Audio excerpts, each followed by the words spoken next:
வாழ்க வையகம், வாழ்க வளமுடன். அனைத்து உறவுகளுக்கும் இனிய வணக்கம்.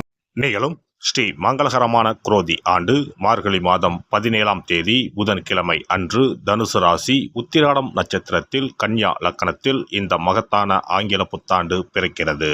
இந்த வருட ஆரம்பத்தில் கிரக நிலைகள் என பார்த்தால் குரு பகவான் ரிஷபராசியில் வக்ர நிலையில் சஞ்சாரம் செய்கின்றார். கடகராசியில் செவ்வாய் பகவான் வக்ரம் மற்றும் நீச நிலையில் சஞ்சாரம் செய்கின்றார். கன்னி ராசியில் கேது பகவானின் சஞ்சாரமும், விருச்சிக ராசியில் புதன் பகவானின் சஞ்சாரமும், தனுசு ராசியில் சூரியன் மற்றும் சந்திர பகவானின் இணைவும் இருக்கும்.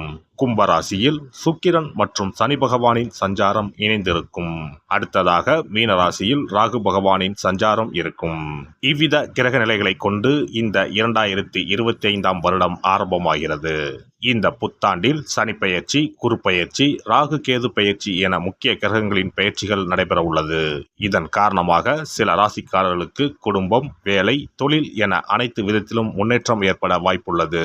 பிப்ரவரி 4ஆம் தேதி குரு பகவான் ரிஷபராசியில் வக்ர நிவர்த்தி அடைகிறார். மார்ச் 29ஆம் தேதி சனி பெயர்ச்சி நடைபெற உள்ளது. சனி பகவான் கும்பராசியில் இருந்து மீனராசிக்கு இடப்பெயர்ச்சி ஆகின்றார். மே மாதம் 14ஆம் தேதி குரு பகவான் ரிஷபராசியில் இருந்து மிதுன ராசிக்கு இடப்பெயர்ச்சி ஆகின்றார். மே மாதம் 18ஆம் தேதி ராகு கேது பெயர்ச்சி நடைபெறும். ராகு பகவான் கும்பராசிக்கும் கேது பகவான் சிம்மராசிக்கும் இடப்பெயர்ச்சி ஆகின்றனர். இந்த கிரக அமைப்பு மற்றும் பெயர்ச்சியினால் உங்கள் வாழ்வில் ஏற்பட போகும் சுபபலன் என்ன என்பதனையும், அசுப பலன் ஏற்படுமாயின் ராசிக்காரர்கள் செய்ய வேண்டிய பரிகாரம் என்ன, வழிபட வேண்டிய தெய்வம் யார் என்பதனை பற்றியும் விரிவாக காண்போம். பிறக்கப் போகும் இந்த ஆங்கில புத்தாண்டு உங்கள் வாழ்வில் வளமும் நலமும் செல்வ செழிப்பும் பெற்று வாழ்வில் உயரிய நிலையை அடைய எல்லாம் வல்ல எம்பெருமானை வேண்டி விரும்பி கேட்டுக்கொள்கிறேன். ரிஷபராசி அன்பர்களே, ரிஷபராசி அல்லது ரிஷப லக்கணத்தில் பிறந்தவர்களுக்கு 2025ஆம் ஆண்டில் கோடீஸ்வர யோகம் உண்டாகும். ரிஷபராசிக்கு 10ஆம் வீடு எனப்படும் தொழில் ஸ்தானமான கும்பராசிக்கு ராகு பகவான் வருகிறார். 10ஆம் வீட்டில் பாவ கிரகம் இருப்பது ஜாதகருக்கு நன்மைகளை தரும். தொழில் இல்லாதவர்களுக்கு புதிய தொழில்கள் அமையும். நீண்ட காலமாக தொழில் தொடங்க நினைப்பவர்களுக்கு தொழில் தொடங்கும் வாய்ப்புகள் ஏற்படும். குரு பகவான் மிதுனம் ராசிக்கு இடம்பெயர்வதால் பெருமளவு பணம் வருவதற்கான அதிக வாய்ப்புகள் ஏற்படும். மனதளவில் எதையும் செய்து முடிக்க முடியும் என்ற தன்னம்பிக்கையும் தைரியமும் அதிகரிக்கும். நெருக்கமானவர்களின் பலம் மற்றும் பலவீனங்களை புரிந்து கொள்வீர்கள். ஆன்மீக பணிகளில் ஈடுபாடு மேம்படும். பழக்க வழக்கங்களில் மாற்றங்கள் உண்டாகும். வாகன பயணங்களில் நிதானம் அவசியம். பாக பிரிவினை தொடர்பான செயல்பாடுகளில் எதிர்பார்ப்புகள் நிறைவேறும். ஆரோக்கியம் சார்ந்த விஷயங்களில் சற்று கவனத்துடன் இருக்க வேண்டும். உறவினர்கள் வகையில் சூழ்நிலைக்கு ஏற்ப அனுசரித்து நடந்து கொள்ளவும். ஆடம்பர பொருட்களின் மீதான செலவுகளை குறைப்பதன் மூலம் சேமிப்புகளை மேம்படுத்த முடியும். தாய்மாமன் வழி உறவுகளிடம் விட்டு கொடுத்து நடந்து கொள்வது நல்லது. உயர் அதிகாரிகளின் ஒத்துழைப்பு சாதகமாக அமையும். எதிர்பாராத சில பயணங்கள் மூலம் சோர்வும் புதுவிதமான அனுபவமும் கிடைக்கும். உடல் ஆரோக்கியத்தை பொறுத்தவரை சற்று கவனம் வேண்டும். பரம்பரை நோய்கள், தொற்று நோய்களால் ஏற்பட்ட பாதிப்புகள் படிப்படியாக குறையும். பெண்களை பொறுத்தவரை குடும்பத்தினரிடையே உங்கள் ஆலோசனைக்கு மதிப்புகள் தாமதமாகவே கிடைக்கும். தம்பதிகள் ஒருவரை ஒருவர் புரிந்து கொண்டு செயல்படவும். விலை உயர்ந்த பொருட்களில் கவனம் வேண்டும். பிள்ளைகள் மீதான அக்கறை அதிகரிக்கும். வாகன சொத்து சேர்க்கை செயல்களில் சிந்தித்து முடிவெடுக்கவும். துணையை இழந்தவர்களுக்கு மறுமண பாக்கியம் உண்டாகும். மாணவர்கள் கல்வியில் கூடுதல் கவனம் செலுத்தவும். ஆசிரியர்களின் ஆலோசனை நல்ல மாற்றத்தை தரும். எதிர்காலம் சார்ந்த முடிவுகளில் அவசரமின்றி பொறுமையை கையாளவும். குடும்ப விஷயங்களை பகிராமல் இருப்பது உங்கள் மீதான நன்மதிப்பை மேம்படுத்தும். போட்டி தேர்வுகளில் எதிர்பார்த்த மதிப்பெண் கிடைக்கும். பணிபுரிவோருக்கு பணிபுரியும் இடத்தில் மதிப்பும் மரியாதையும் அதிகரிக்கும். அரசு ஊழியர்களுக்கு பதவி உயர்வு உண்டாகும். பணிபுரியும் இடத்தில் சில நுட்பமான விஷயங்களை புரிந்து கொள்வீர்கள்.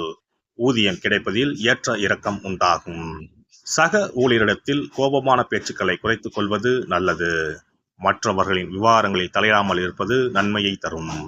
வேலை தேடுபவர்களுக்கு தகுதிக்கேற்ற வேலை கிடைக்கும். வியாபாரிகளுக்கு தொழில் வியாபாரத்தில் திட்டமிட்டு செயல்படுவது முன்னேற்றத்திற்கு வழிவகுக்கும். அபிவிருத்திக்கான எண்ணங்கள் மனதளவில் மேம்படும். அரசு வழியில் எதிர்பார்த்த உதவிகள் சாதகமாக அமையும். வெளிநாட்டு வர்த்தகங்களில் இருந்து வந்த தாமதங்கள் மறையும். கூட்டாளிகளிடம் பொறுமை காப்பது நல்லது. புதிய தொழில் தொடங்குவதற்கான எண்ணங்கள் சாத்தியமாகும். கால்நடைகளால் விரயம் உண்டாகும். சக விவசாயிகளிடம் வீண் விவாதங்களை தவிர்ப்பது நன்மையை தரும். கலைத்துறையினரை பொறுத்தவரை வளர்ச்சி படிப்படியாக உயரும். புதிய வாகனங்கள் வாங்கும் வாய்ப்புகள் கிடைக்கும். தொழில்நுட்ப துறைகளில் இருப்பவர்களுக்கு நல்ல வாய்ப்புகள் கிடைக்கும். உழைப்பிற்கான அங்கீகாரமும் கிடைக்கும். மனதிற்கு சந்தோஷமான காரியங்கள் நடக்கும். அரசியல்வாதிகளை பொறுத்தவரை புதிய பொறுப்புகளும் பதவிகளும் கிடைக்கும். வெளிநாட்டிற்கு செல்ல நினைத்தவர்களின் முயற்சிகள் வெற்றியாகும். எதிரிகளால் ஏற்பட்ட இன்னல்கள் விலகும். எதிர்பார்த்த உதவிகள் சரியான நேரத்தில் வந்து சேரும். ஸ்ரீரங்கத்தில் வீற்றிருக்கும் பெருமாளை வழிபாடு செய்து வர குடும்பத்தில் இருந்த வேறுபாடுகளும் புத்திர பாக்கிய தடைகளும் படிப்படியாக குறையும். சிறப்பு தொகுப்பு 2025ஆம் ஆண்டு சிறப்பாக அமைய புத்தாண்டு அன்று இதை மட்டும் செய்தால் போதும். 2025ஆம் ஆண்டு புத்தாண்டை வரவேற்க அனைவரும் ஆவலாக காத்திருக்கிறோம். ஆனால் அதற்கு முன்பு 2024ஆம் ஆண்டிற்கு நன்றி சொல்லி விடை கொடுப்பதும் மிகவும் முக்கியமானதாகும். இந்த ஆண்டில் கிடைத்த நல்ல விஷயங்களுக்கு நன்றி சொல்வதுடன் கிடைக்காமல் போன விஷயங்களுக்கும் சேர்த்து நன்றி சொல்ல வேண்டும். இதனால் பிறக்கப் போகும் புதிய ஆண்டில் அவைகள் இன்னும் சிறப்பாக நமக்கு நடப்பதற்கு வழிவகுக்கும். 2025ஆம் ஆண்டிற்கான காலண்டர் வாங்குவதற்கு முன் அதில் வேறு எந்த நிறுவனத்தின் பெயரோ எதுவும் இல்லாததாக பார்த்து வாங்கி வீட்டில் வைக்க வேண்டும். குறிப்பாக மகாலட்சுமி, வராகி அம்மன் படத்துடன் இருக்கும் காலண்டரை வாங்கி வீட்டில் வைப்பது நல்லது. இது தவிர புத்தாண்டு நாளன்று எந்த மாதிரி விஷயங்களை செய்தால் வரப்போகும் ஆண்டு நமக்கு சிறப்பான ஆண்டாக அமையும் என்பதை நாம் தெரிந்து கொள்ளலாம். ஒவ்வொரு ஆண்டும் ஆங்கில புத்தாண்டோ அல்லது தமிழ் புத்தாண்டோ எதுவாக இருந்தாலும் சரி, பிறக்கப் போகும் புதிய ஆண்டு சிறப்பாக இருக்க வேண்டும். இந்த ஆண்டிலாவது நம்முடைய கஷ்டங்கள் தீர வேண்டும் அல்லது நினைத்த காரியம் கைகூட வேண்டும் என்று அனைவரும் நினைப்பதுண்டு. ஆண்டு முழுவதும் நல்லபடியாக அமைய புத்தாண்டு அன்று நாம் சில விஷயங்களை மேற்கொள்ள வேண்டியது ரொம்ப முக்கியம். இதனால் புதிய ஆண்டு உங்களுக்கு ஆரோக்கியம், சந்தோஷம், செல்வ வளம் நிறைந்த ஆண்டாக அமையும்.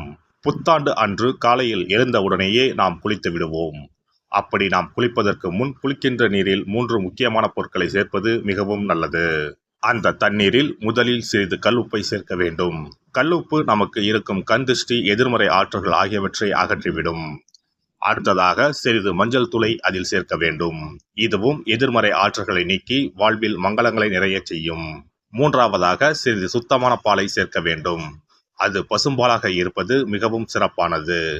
இவை 3மே மகாலட்சுமியின் அம்சமானவை என்பதால் இவற்றை நீரில் கலந்து குளித்தால் அந்த ஆண்டு முழுவதும் நமக்கு மகாலட்சுமியின் கடாட்சம் கிடைக்கும். அடுத்ததாக புத்தாண்டு அன்று காலையில் வீட்டின் வாசலில் சிறிதளவு மஞ்சள் தடவி அதன் மீது அரிசி மாவில் கோலமிட வேண்டும். அதன் மீது ஒரு அகலில் மஞ்சள் நிற திரியிட்டு நெய் விட்டு தீபம் ஏற்ற வேண்டும். அதற்கு பிறகு வீட்டிற்குள் நல்லெண்ணெய் தீபம் ஏற்றி அன்னாசி பூ நறுமணம் கொண்ட ஊதுபத்தியை ஏற்றி வைத்து வழிபட வேண்டும். இந்த ஆண்டில் வராகி அம்மனை வழிபடுவது சிறப்பானது. இதனால் வெற்றிகளும் மகிழ்ச்சிகளும் கூடும். அதேபோல் புத்தாண்டு அன்று இரவு 9 மணிக்குள் சில முக்கியமான பொருட்களை வீட்டின் பூஜை அறையில் வாங்கி வைத்து வழிபடுவதால் வீட்டின் பொருளாதாரத்தை அதிகரிக்க செய்யும். ராகு காலம், யமகண்டம் இல்லாத நேரம் புதிதாக தேங்காய் ஒன்றை வாங்கி வீட்டின் பூஜை அறையில் வைத்து வழிபட வேண்டும். அதன் பிறகு அதை எடுத்து சமையலுக்கு பயன்படுத்திக் கொள்ளலாம். தேங்காய் மங்களத்தின் அடையாளமாக கருதப்படுகிறது. இந்த பொருளை வீட்டில் வாங்கி வைப்பது மிகவும் நல்லது. அதோடு மயிலிறகை தேவஸ்தான கடைகளில் போய் வாங்கி கொண்டு வந்து வீட்டில் வைக்கலாம். முருகப்பெருமானின் வாகனமாக இருக்கக்கூடிய மயிலின் இறகை வீட்டில் வைப்பதால் நேர்மறை ஆற்றல்கள் பெருகும். அடுத்ததாக ஒரு கைப்பிடி அளவாவது பச்சரிசியை வாங்கி வீட்டில் வைத்து வழிபடலாம். கடைசியாக லட்சுமி குபேரர் சிலையை வாங்கி வைக்கலாம். லட்சுமி குபேரர் சிலை கிடைக்காவிட்டாலும் லட்சுமி குபேரர் படத்தையாவது வாங்கி வைத்து வழிபடுவது சிறப்பு. இதனால் ஆண்டு முழுவதும் வீட்டில் செல்வம் பெருகிக் கொண்டே இருக்கும். எல்லாம் வல்ல இறையருளால் நீங்களும் உங்கள் அன்பு குடும்பமும் உடல் நலம், நீலாயுள், நிறை செல்வம், உயர் புகழ், மெய்ஞானம் ஓங்கி வாழ்க வளமுடன். இந்த வீடியோ பதிவு உங்களுக்கு பிடித்திருந்தால் லைக் பண்ணுங்க, கமெண்ட் பண்ணுங்க, ஷேர் பண்ணுங்க. மறக்காம சப்ஸ்கிரைப் பண்ணுங்க. பக்கத்துல இருக்கிற பெல் பட்டனை கிளிக் பண்ணுங்க. நன்றி, வணக்கம். ஓம் நமச்சிவாய. சிவாய நம.